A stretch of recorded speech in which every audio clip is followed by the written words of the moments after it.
ज्योत्स्नाभां हैमवर्णामुपमितिरहितां कल्पयित्वा कथञ्चित् तन्त्रीं वा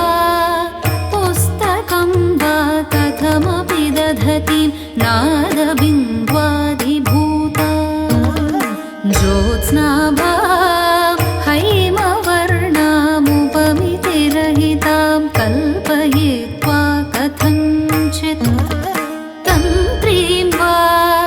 पुस्तकं वा कथमपि दधतीं नादबिन्द्वाधिभूता वाग्देवीं वागतीतामपि सकलगुणातीतसच्चित्स्वरूपा वाग्देवीं वागतीतामपि सकलगुणातीतसच्चित्स्वरूपा वन्दे निर्भिन्नरूपामपि मम हृदयं नित्यमाह्लादयन्ती वन्दे निर्भिन्नरूपामपि मम हृदयं नित्यमाह्लादयन्ती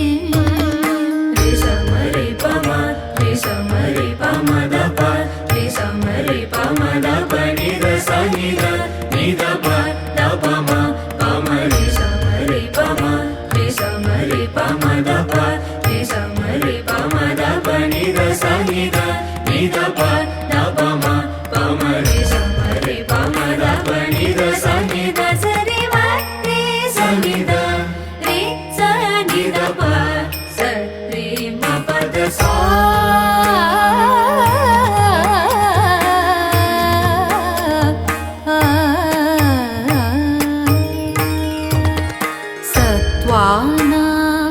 चोदयित्री धियमवतु सदा पावक वृत्रहन्त्री चेतन्ती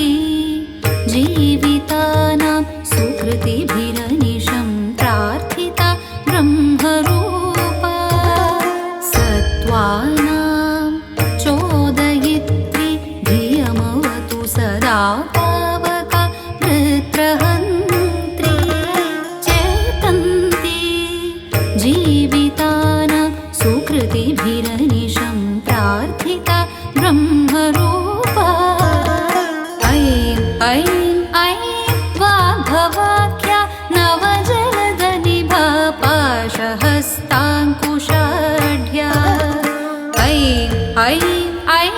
वाग्भवाख्या नवजलदनिभा पाशहस्ताङ्कुशाढ्या लोकानां भूतिदास्या निखिलभयहरा भारती नीलवर्णा लोकानां भूतिदास्या निखिलभयहरा भारती नीलवर्णा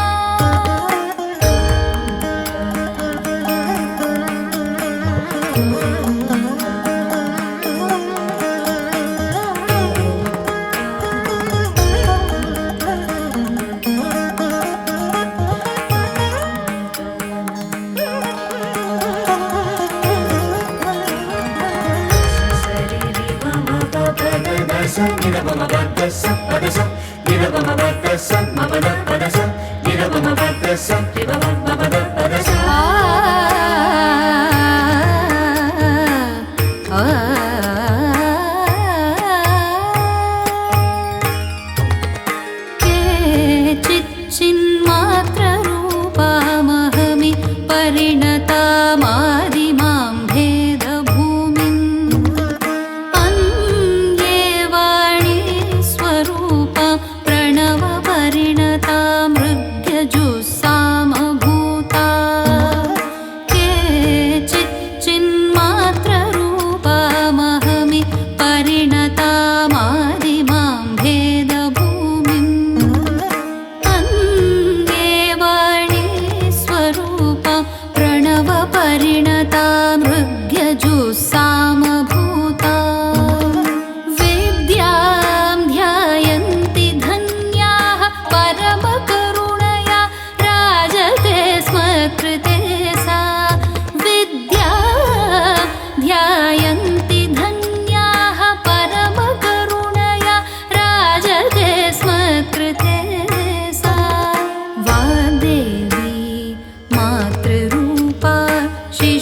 शिशुहठवशगा नित्यपीयूषवर्षा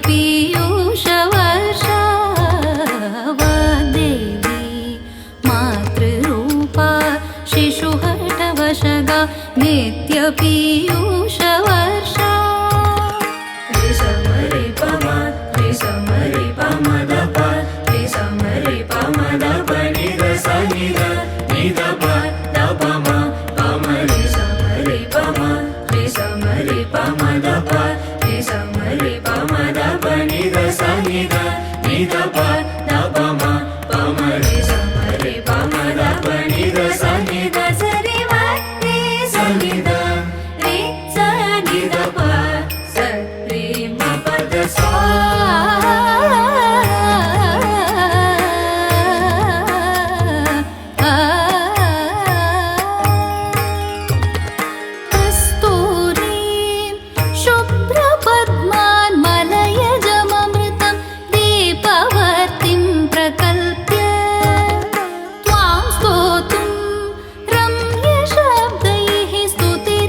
वचनैरश्रुभिर्बद्धदृष्ट्या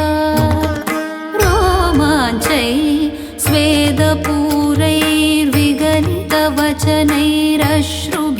स्वेदपूरैर्विगलितवचनैरश्रुभिर्बद्धदृष्ट्या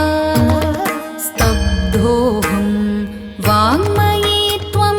वितरतु करुणां त्वं यतः पूजितास्याः स्तब्धोऽहं वाङ्मयी त्वं वितरतु करुणां त्वं यतः पूजितास्याः Sa